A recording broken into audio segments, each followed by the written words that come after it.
Last episode में हम लोगों ने देखा था कि शिगेरू काचिता को हराने के लिए आता है, पर काफी एक अनएक्सपेक्टेड चीज हो जाती है, जो कि होती है कि वहां पर एक और नई ऑलमाइटी गॉड आ जाती है जिसका नाम करीना है, और फिर वो काचिता को मार देती है और शिगेरू को धमकी देकर वहां से चली जाती है। इस एपिसोड में हम लोग अब देखते हैं कि शिगेरू अपनी पावर का यूज करके उस जगह को तबाह कर देता है, जिससे कि काचिता की बॉडी और सारे एविडेंस अब वहीं दफन हो जाते हैं।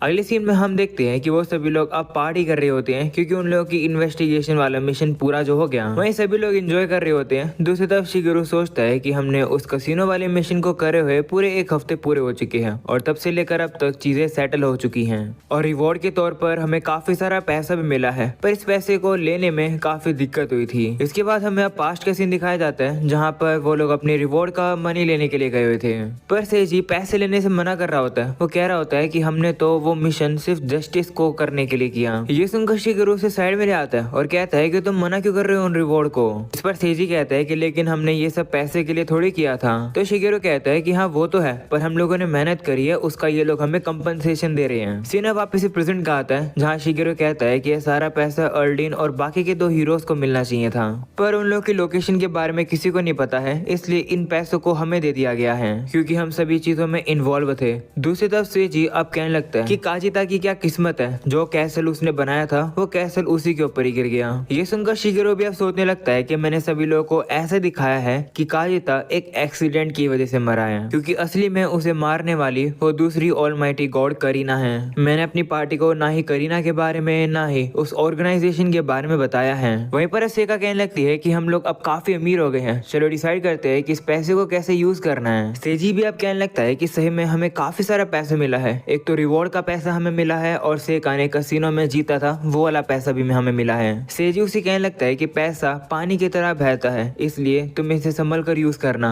जिस पर सेका कहती है कि मैं चाहती हूँ कि इस पैसे को हम चारों लोग यूज करें, वैसे भी तुमने स्टार्टिंग में मुझे पैसे दिए थे, तुम्हारी वजह से हम लोग इतने ज्यादा पैसे कमा पाए हैं, तो अब हमारी बारी है तुम्हें रीपे करने की। और वैसे भी आधा पैसा शिगेरू का है, मैं तो बस संभाल रही थी। वह शिगेरू कहता है कि मुझे कोई दिक्कत नहीं है, जिस किसी को भी मेरा पैसा यूज करना है वो कर सकता है। तो सेका भी कहती है ठीक है, जिसके बाद वो लोग फिर से सेलिब्रेट करने लगते हैं। इसके बाद हमें अब अगले दिन का सीन दिखाया जाता है, जहाँ पर शिगेरू अब से जिसे ऑर्डिनेंस स्पीयर के बारे में बात करने के लिए आता है। वो बताता है कि काचिता इसी ऑर्गेनाइजेशन का एक मेंबर था। दरअसल ये ऑर्गेनाइजेशन उन रीइंकार्नेटेड लोगों की अलायंस है जो लोग नॉर्मल सिटीजन्स नहीं रह सकते हैं। ये लोग अंडरग्राउंड में रूल करते हैं और कोशिश करते हैं कि वर्ल्ड बैलेंस में रहे, और मुझे लगता है कि इन लोगों को किसी की भी जान की चिंता नहीं है, और क्योंकि तुम एक हीरो बनना चाहते हो, मुझे पूरा विश्वास है कि ये लोग तुम्हारे रास्ते के बीच में जरूर आएंगे। तो इसलिए मैं तुम्हें इस ऑर्गेनाइजेशन के बारे में बता रहा हूँ। ये वैसे उनका एक ब्लैक फ्लैग भी था।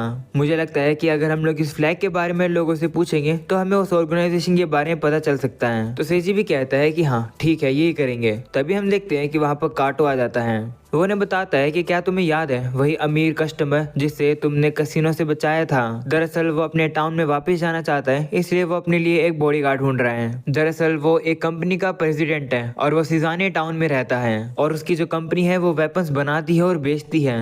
तो वो लोग भी अब इस क्वेस्ट को करने के लिए मान जाते हैं, जिसके बाद काटो अब उस कस्टमर का नाम बताने वाला होता है। वहीं शिगेरू सोचता है कि वो जो कस्टमर है वो मेरी धरती वाली बॉस की तरह लगता है। मैं होप करता हूँ कि बस वो वैसा दिखता हो, वो मेरा बॉस ना हो। तो काटो बताता है कि उस कस्टमर का नाम है साकुराई हाइजो। ये सुनकर शिगेरू काफी ज्यादा शॉक हो जाता है, क्योंकि अब उसे पता चल चुका है कि ये जो कस्टमर है ये शिगेरू का बॉस है। शिगेरू सोचता है कि मैं ये होप कर रहा हूँ कि वो मुझे पहचाने नहीं। अगले सीन में वो लोग अब हाइजो से मिलते हैं। हाइजो भी अब उन लोगों का शुक्रिया करता है उसे बचाने के लिए कसिनो के अंदर। सेजी से काफी जोरों से हाथ मिलाने के बाद अब वो सेका से काफी प्यार से हाथ मिलाने लगता है, जो देखकर शिगेरू को काफी गुस्सा आने लगता है। उसे याद है कि इसका जो ये बॉस हाइजो है ये काफी ठरकी हुआ करता था। इसके बाद वो लोग कैरेज में बैठकर जाने लगते हैं। वहीं शिगेरू खुश है कि हाइजो ने उसे पहचाना नहीं। इसके बाद वो लोग वहां से चले जाते हैं। हमें अब पता चलता है कि इन लोगों पर करीना नजर रख रही थी। वो अब शिगेरू की पार्टी को देखकर कहती है कि ये लोग तो हिपोक्रेट लग रहे हैं। अगले सीन में हम देखते हैं कि शिगेरू और उसके साथी सेफली अब सिनाजे टाउन में पहुंच चुके हैं। वहीं हाइजो अब उन लोगों का शुक्रिया करने के लिए उन लोगों को काफी अमीरों वाला खाना खिलाता है। सभी लोगों को वो खाना काफी पसंद आता है। जिसके बाद हाइजो अब सेजी से कहता है कि तुमने मुझसे उसे ब्लैक फ्लैग के बारे में पूछा था ना, पर माफ करना मुझे उसके बारे में कुछ नहीं पता।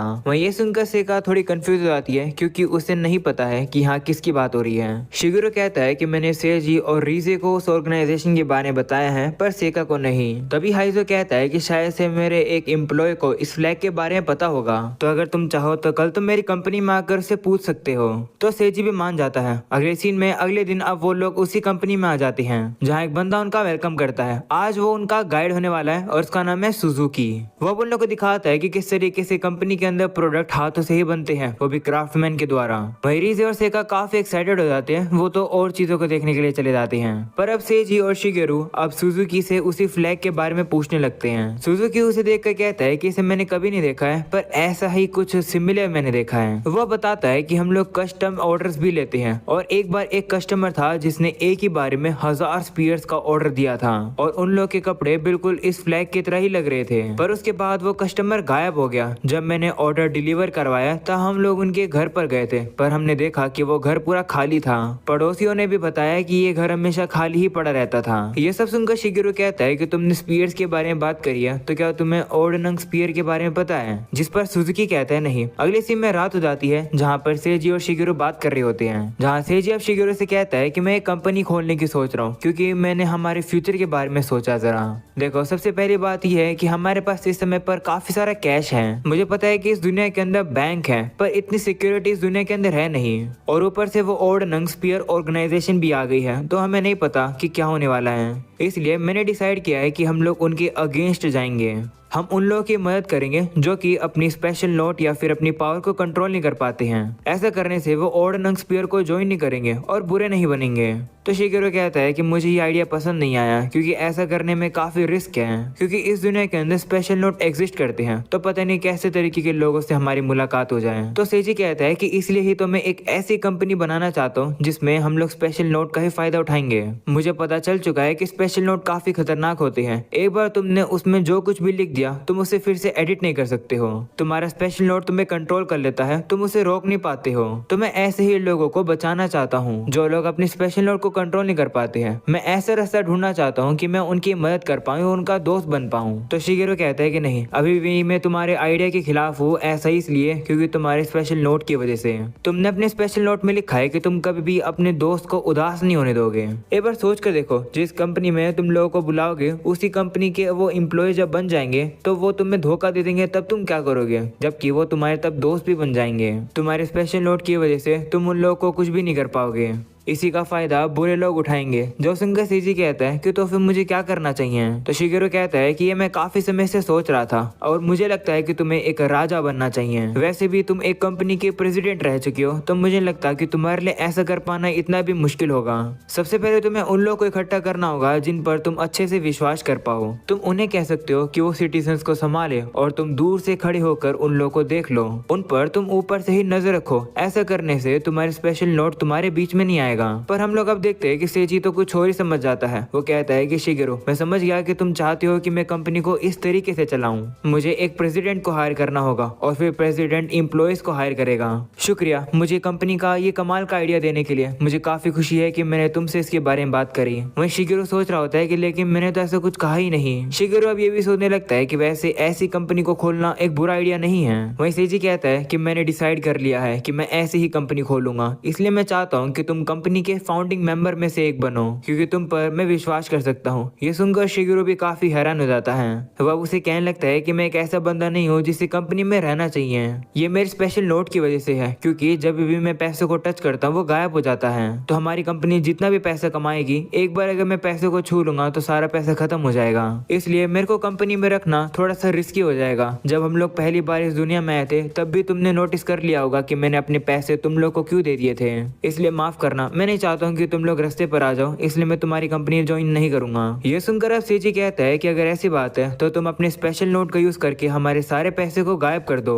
ये सुनकर शिगेरू शॉक हो जाता है और कहता है कि नहीं, ऐसा मैं क्यों करूंगा। जो सुनकर सेजी कहता है कि देखा, इसलिए मैं तुम पर इतना विश्वास करता हूँ। देखो, इस दुनिया के अंदर काफी सारे लोग हैं जो कि अपनी ताकत का यूज करके दूसरों को परेशान करना चाहते हैं, पर तुम बिल्कुल भी वैसे नहीं हो। तुम्हारी खुद की प्रेजेंस ये प्रूव करती है कि इससे फर्क नहीं पड़ता कि तुम्हारे स्पेशल नोट में क्या लिखा है। फिर भी अगर तुम चाहो तो दूसरों को नुकसान नहीं पहुंचा सकते हो। तो इसलिए मैं तुमसे भीख मांग रहा हूँ कि प्लीज मुझे ज्वाइन करो और मेरी मदद करो इस कंपनी को बड़ा करने में। तो शिगेरू अब उसे मना नहीं कर पाता है और अब वो कंपनी को ज्वाइन करने के लिए तैयार हो जाता है। अगले सीन में सेजी रीजे और सेगा को आकर भी बता देता है कि वो एक ऐसी कंपनी खोलने वाले हैं जो कि स्पेशल नोट वाले लोगों की मदद करेंगे।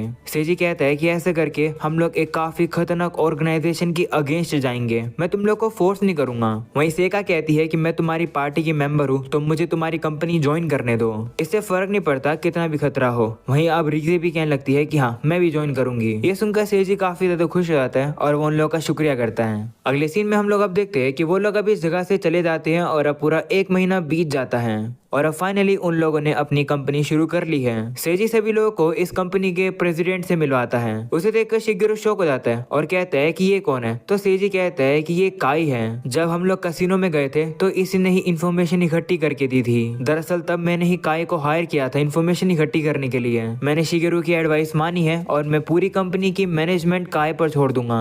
इससे मैं वो कर पाऊंगा जो कि मुझे करने की जरूरत है। इसके बाद हमें पता चलता है कि इस कंपनी को काटो ने भी ज्वाइन किया है और अब वो भी वहाँ आ चुका है। इसके बाद अब सभी लोग अपने पहले दिन को सेलिब्रेट करते हैं। सेजी सभी से कहता है कि मैं इस कंपनी विश्व ब्रिज का चेयरमैन हूँ। हमारी कंपनी का काम होने वाला है लोगों को एम्प्लॉयमेंट देना। जो लोग अपने स्पेशल नोट की वजह से सफर कर रहे हैं हम लोग उनकी मदद करेंगे जिससे कि वो लोग पैसा कमा पाएंगे और अपने लिए जी पाएंगे। हमारी कंपनी का एक और पर्पस भी है, ये एक सीक्रेट मिशन है सिर्फ उन्हीं लोगों के लिए जो कि इस रूम में अभी हैं। हमारा मिशन है ऑर्डिनेंस स्पीयर के बारे में इंफॉर्मेशन इकट्ठी करना। ये सब सुनकर शिगेरू याद करता है कि उसने पूरी टीम को ऑर्डिनेंस ऑर्गेनाइजेशन के बारे में बता दिया है पर उसने किसी को भी ऑलमाइटी गॉड करीना के बारे में नहीं बताया। इसके बाद अब उनका दिन शुरू हो जाता है जहाँ पर शिगेरू सबसे पहले सेका को स्टाफ वाली ट्रेनिंग देता है। दूसरी तरफ सेजी जाकर उन लोग की एप्लीकेशन को एक्सेप्ट करेगा जो लोग रजिस्टर करना चाहते हैं। वहीं दूसरी तरफ जो रीजे है वो अपनी स्किल का यूज करके दूसरे लोगों के स्टेटस को रीड करेगी जिससे कि वो कस्टमर के बैकग्राउंड को चेक कर सके।